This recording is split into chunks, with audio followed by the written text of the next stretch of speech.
I've got an image, and I didn't think I'd expect one at all, to be honest with you, in this door light, but I think I've got one.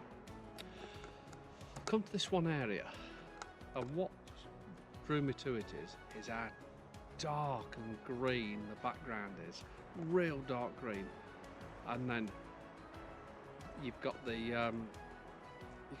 trees, these tall evergreens. That you don't see the top of the trees. The top of the trees, which I don't want, I've cut them off. They're in the sky, you're getting the sky and everything. So you're just getting the dark trunks of the trees and this green backdrop, and dark green.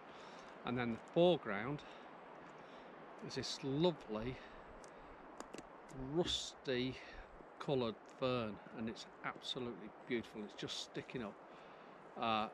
And it's making for an absolute lovely image, so I really like it. What it's like in post I don't know, but I just love the dark green colours behind, and then this one rusty fern that just pops out from nowhere. It just gives it that foreground element. Absolutely beautiful.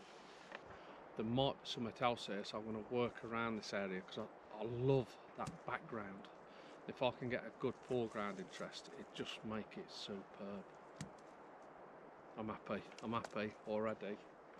And I didn't even think I'd get one image this morning. It looks dank and horrible. It's drizzly, it's raining, it's wet. And I'm glad to be